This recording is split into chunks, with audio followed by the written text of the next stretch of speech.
Silver shortages make headlines, but we need to be careful not to get distracted.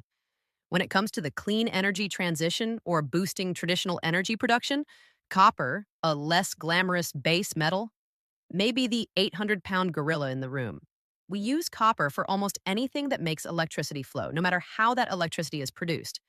Think power lines, transformers, EVs, chargers, wiring, solar, wind, and of course, the exploding number of data centers.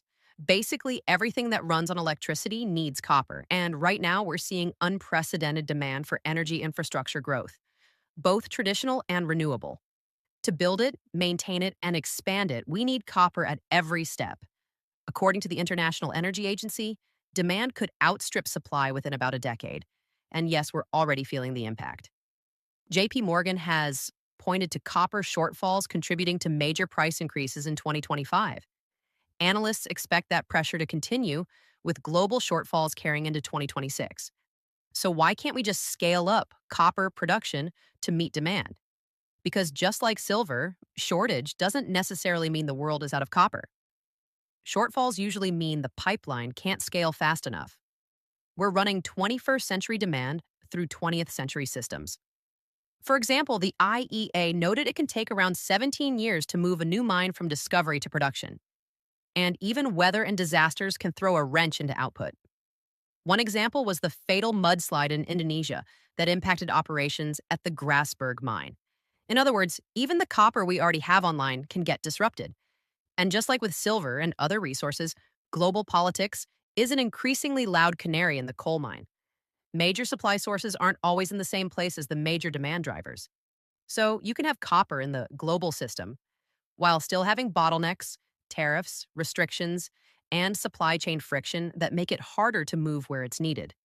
Now, whenever you read bank analysis, remember, banks are paid to state facts, but they're also paid to sell an investment narrative. And that's not what I do here. I'm not here to tell you to invest in copper. Honestly, I don't pretend to know how other people should invest or manage their own money. I'm here to understand how resource shortages hit regular people. Because if copper stays tight, the effect won't just be copper is expensive. The effect will be that everything electric becomes a little more expensive and a little more annoying. And some things could become a lot more expensive. The IEA has warned that extended shortages could increase battery prices by 40 to 50%. Consumers could also notice higher component costs, higher repair costs, longer wait times, and increasingly expensive and delayed buildouts for everything from grid upgrades to housing. They say forewarned is forearmed. But what can we actually do about copper shortages? And no, most of us aren't going to stash copper in the garage like we're preparing for an apocalypse. Though I imagine that copper-dependent businesses are keeping a close eye on stocks and prices these days. Plus, I have heard from a few resourceful folks who've been stashing old copper pennies for decades. Long before the US Mint stopped making pennies at all, it stopped making pennies out of copper because the cost exceeded the coin's value. But I do think this is a reminder that we shouldn't delay the basics. We shouldn't wait to handle electrical problems at home. We should make sure the electronics we rely on are in good shape. And disaster preparedness should include backups, just in case repairs get harder, slower, or more expensive, especially during longer grid failures when supply shortages can stretch recovery time.